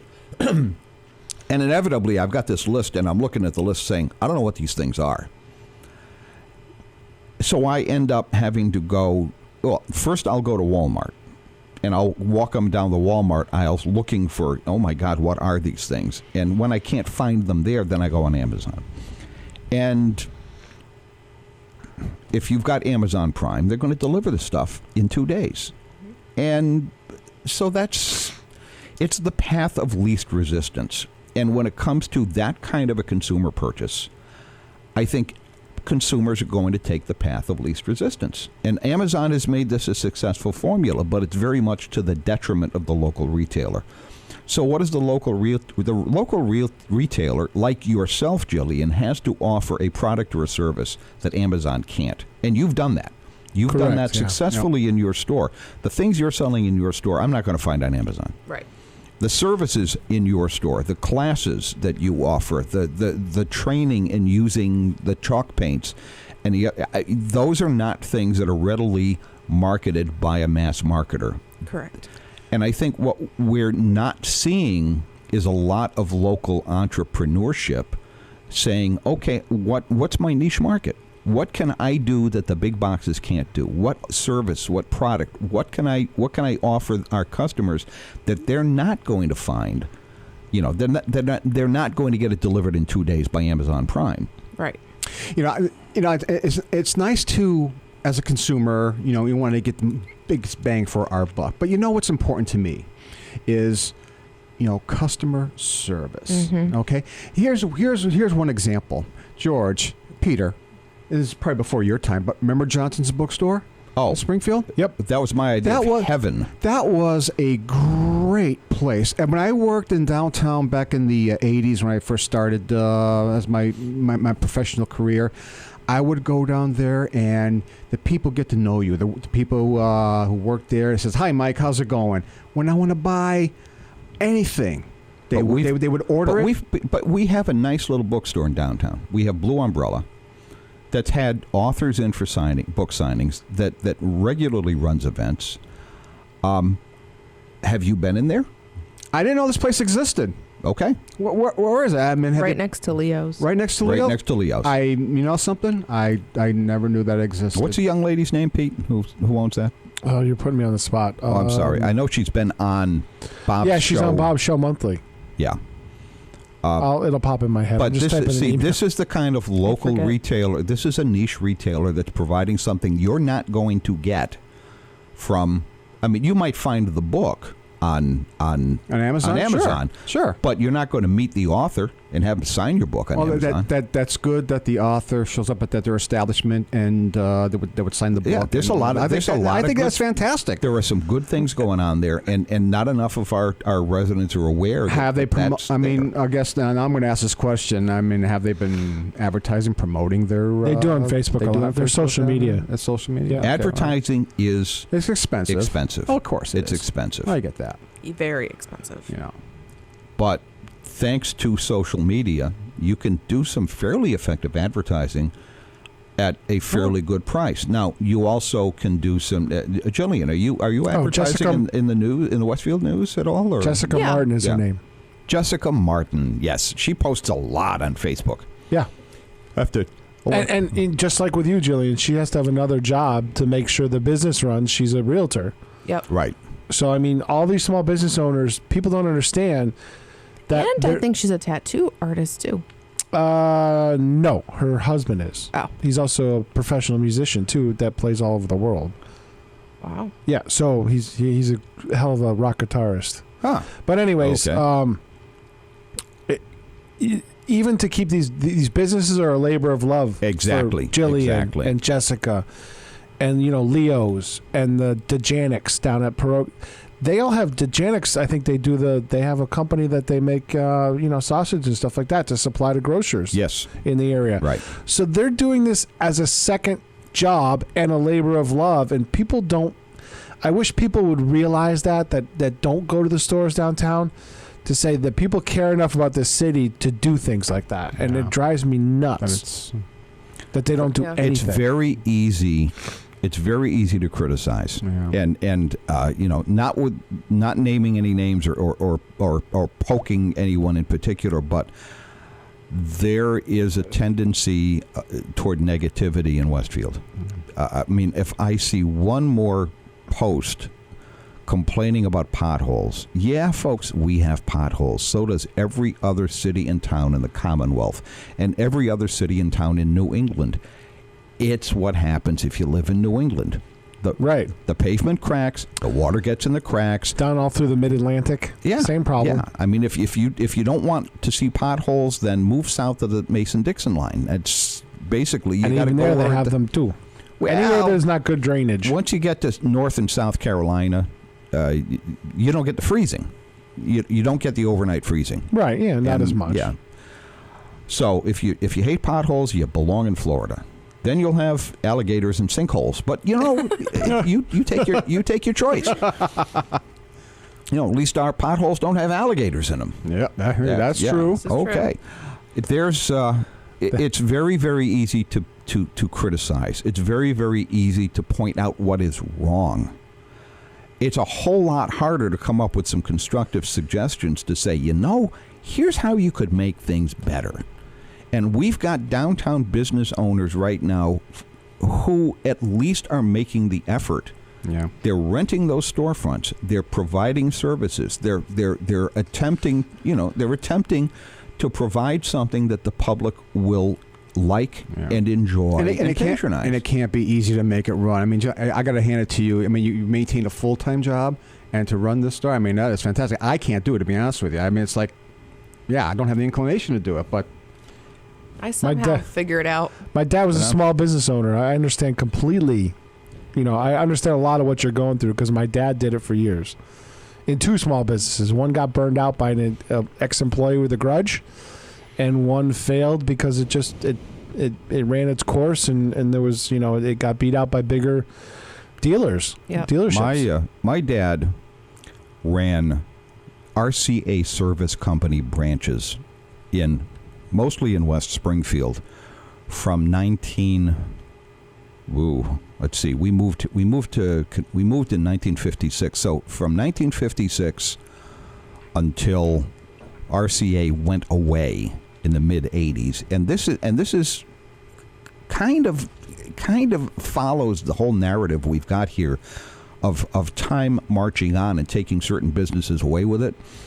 Dad, after the war, my father trained at some place called the Mass Radio School, and he learned to be a television technician, and he learned to be even weirder. He was one of the very few qualified color television technicians in the whole country. Wow. And went to work for RCA.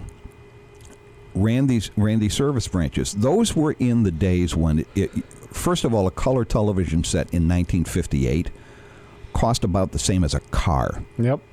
I mean, it cost literally about $2,000, yeah. About $2,000 in 1958 which is like $20,000. Right. Only the very, very wealthy could afford these monsters. My dad was so my dad fixed TV sets. Fast forward to 1985, when all of a sudden television sets are becoming extremely modular. There aren't any more tubes. Yeah, you didn't buy the cabinet TVs anymore. The cabinet TVs were a thing of the past. Nobody wanted them. And then and RCA was bought out by General Electric.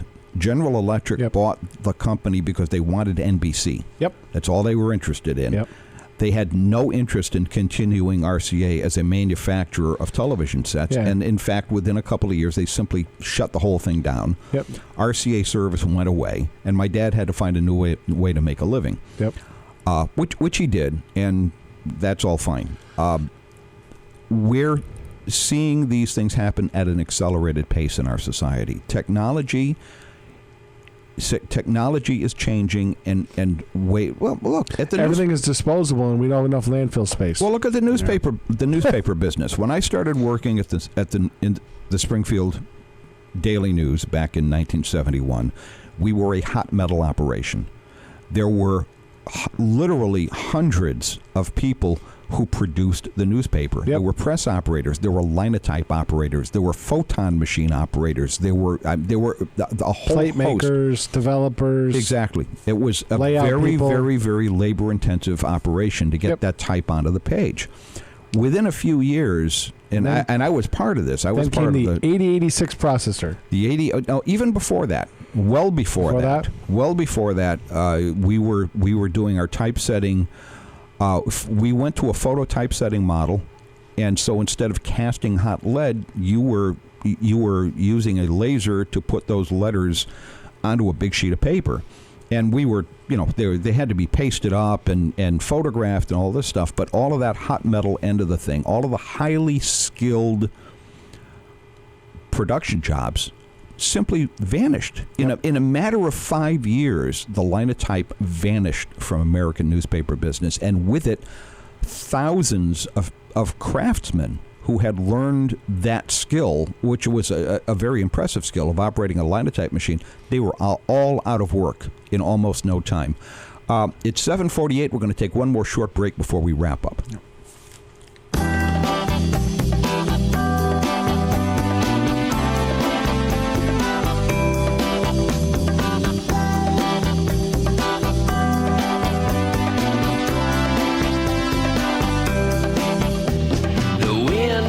Luck in my direction, I caught it in my hands today. I finally made a tricky French connection. You winked and gave me your okay. I'll take you on a trip beside the ocean and drop the top of Chesapeake Bay. Ain't nothing like the sky that knows a potion. The moon will send you on your way.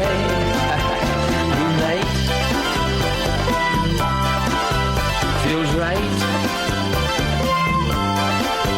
Moonlight. Feels right. We'll lay back and observe the constellations and watch the moon smiling bright. I play the radio on southern stations, 'cause southern bells are hell at night. You say you came to Baltimore from Ole Miss, a class of 7-4 gold ring.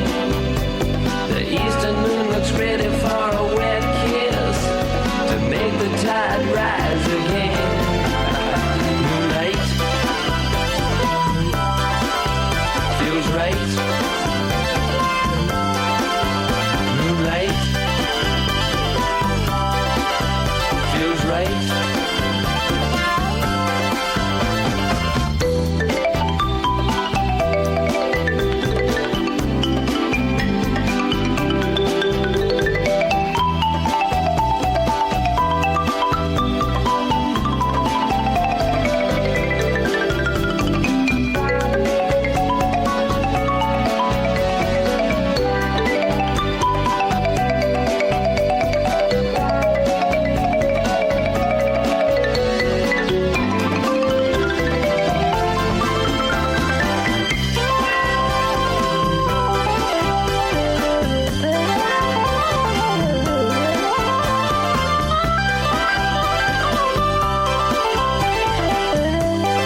Sunday morning and watching fade the moon away. I guess you know I'm giving you a warning, 'cause me and Moon are itching to play. I'll take you on a trip beside the ocean and drop the top of Chesapeake Bay. Ain't nothing like the sky to do some potion. The moon will send you on your way. Moonlight feels right. Moonlight feels right. Moonlight. Support for the community programming of WSKB is provided by the Barnes & Noble College Bookstore at Westfield State University, right here in the Ely Campus Center. Whether you're a student, faculty member, or friend of the university, it's the place to shop. Everything from Westfield State t-shirts, sweatshirts, and gift merchandise to all of your academic needs. Offering textbook materials in new, used, ebook, and rental formats. Visit the bookstore on campus or online at www.westfieldstate.bncollege.com. Support for the community programming of WSKB is provided by Commercial Distributing Company of Westfield. Now in its third generation of family ownership, Commercial is one of the premier beverage distributors of Western Massachusetts. The Plasek family and the staff of Commercial Distributing wishes you good times throughout the year and urges you to drink responsibly. Support for the community programming of WSKB is provided by Wally Computer Associates, one of the largest technology providers in North America. Headquartered in Southwick, Wally provides all of the products and services that you'd expect from a world-class technology partner to schools, colleges, businesses, as well as state and local governments and agencies. Wally Computer Associates, meeting all of your technology needs. On the web at WCA.com. We thank the generosity of our underwriters. For more information, please contact the Westfield State Foundation at 413-572-8646. Friday mornings is something different on 89.5 FM. It's JP's Talk About Town. Community Radio. 89.5 WSKB. Live from the campus of Westfield State University, this is 89.5 FM, WSKB, Westfield. Hey, by George, it's Monday, and we're pretty much wrapping up the whole Monday thing here. Nobody's called today. We had such a fun time It last was a week good with all time those phone last calls. week. Well, I'd love to arrange a downtown show. Well, I Do think shows downtown for a I day. think we absolutely want to do that, and I don't know how quickly we are going to be able to do it, but we're going to work toward getting a downtown. We've suggested some good forum. locations. Mm-hmm.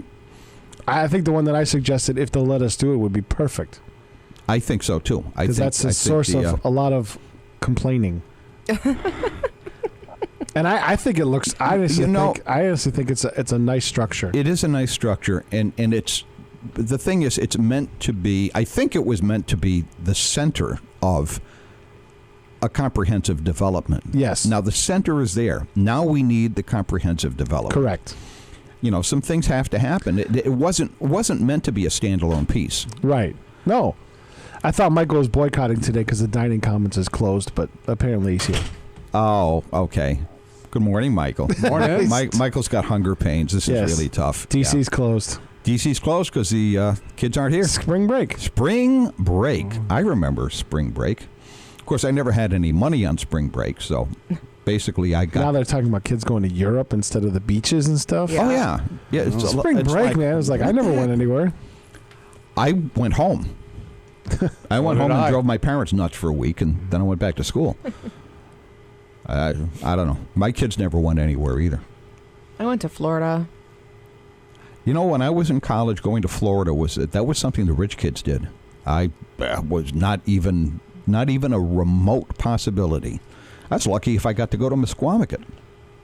And you don't want to go there at this time of year. It's cold. No, it's too cold. It's cold, yeah. Hey, we got another nor'easter coming. Oh, allegedly. no. Yeah, they're Yeah. saying 7 to 10 inches. No, It's I've heard 4 to 8. 4 to 8. I like that. I like that one better. You know what? 4 inches. I like the sound of rain But better. 4 it's the inches is timing. 4 more than I want. But it's the timing because it's supposed to start after midnight tonight and go all day tomorrow. So Oh, joy. You know, I- you're going to Schools will be have delay. Or, You know, I canceled an appointment to have my car serviced and inspected last week, and changed it to this week. And now we've got another storm coming. And Superintendent it's like, Zaporowski posted a picture on his Facebook account of a snowflake with the no sign. You know, the no. I hope that works. It's not. I gonna hope work. that works. I'm going. But it could be worse. You could be in Boston. They're talking 12 to 18. No. In that, no. in that Well, Worcester, the 495 to Boston corridor. last week's prediction was what, 6 to 12 or 8 to 12 or What something. did we We really gotta- end like up that. with? we didn't get. I I had had- up around we didn't 6. I had 4. I had about I had 4. inches. North side had more. I had 4 inches. That's what I hear. Yeah. It's funny around here. You drive 2 miles and the whole storm scenario just changes. It's I got up crazy. that morning. I looked outside. I'm like, oh my god, nothing happened. Not that there was not the amount of accumulation they were talking about. You live in a condo. Who cares? Oh, I care. You don't have to shovel the snow. You're darn right. You I don't don't have have to. to. You don't have to do anything. But you know, but You it's have to fun. shovel your car out, though, right? I did that, and my neighbors, because they're too old to do that. Not that heavy stuff. But anyways, I'm traveling the road, going to work. The roads were clear, fine. It's like, gosh, it's great. Got to East Hampton, pulled into the parking lot, and I go, something doesn't look right. There's only one car, and I noticed that the drive-through area was like, there was a red light. What? Oh no! I should have dialed the employee weather line. Yeah, it was delayed opening at 10 o'clock. Well, there you go. Well, all I know is I have an appointment for tomorrow morning at 7 at Marquette Ford, and I would still go. that's my intention. You're My pro- intention is to The go. roads will probably still be wet by then. That would be great. I got dentist. I just appointment wanna get it tomorrow. done. I wonder if I should cancel that one. It's been Why my is third all the time. snow coming in March? Isn't it spring? March is always the snowiest month. Oh no, we've had brutal storms in March. Oh yeah. No, seriously. As long as April, far as back. April, mid-April. Yeah. Go back the last 25 years. There's more snow in March than any other month in this part of the country. It year after year after year. Back in the early 80s, I remember. It was mid-April. I don't know if you guys remember this, but yeah. Oh, I remember. It snowed. Well, you know what? We had over a foot. That was the year. That was 1982. 82, yeah. And I can tell you because Gina and I were married on April 24th. And 2 weeks before that, we had this massive, stupid snowstorm. Yeah. And Gina was like, oh, we're not going to be able to get married because it's gone. I said, don't worry about it. Then the next day it was in the 50s or 60s. Yeah, and it was all gone. And by yeah. April 24th, the grass was green and the birds were singing. And I can everything was remember great. for years, several years, where during the day before the parade that they had bobcats and bucket loaders on the Holyoke parade route, Oh, sure. clearing Yeah. snow, Yeah. sidewalks, everything. Absolutely. So that parade could still go on. This year we're talking about, I think, 40, 50 degrees and sunny Good. for parade day. I will continue my 50-year tradition of staying the hell away from that parade. I don't go Watching on TV. No, I don't go But anywhere it's an near it. opportunity and excuse to day drink. I'm 66 I'll meet you years at the- old. I'll I meet you can at the do waterfront. I can do anything. I can do anything We'll I go early. want. It's not, I don't need an excuse. We'll go It's for lunch okay. and watch it on TV. There you go. No, but I like sitting there doing my pudding shots and my Jello shots. You go to a house party. You must. No? We sit on the No, she's pretending she lives in New Orleans for a day. Yeah. no, we sit on the wall at the hospital there. Okay, Holyoke Hospital. Yep, and we put our chairs out Saturday night. Okay. Well, all right. So with this this important part of St. Patrick's Day etiquette out of the way. Yes. Thanks for your advice, Jillian. It's 8 o'clock. It's time for us to go away and for Michael Buster McMahon to take the reins. And I have no idea what he's got planned today, but I'm sure it'd be very entertaining. Thank you, ladies and gentlemen. We'll see you next Monday. Later. Support for the community programming of WSKB is provided by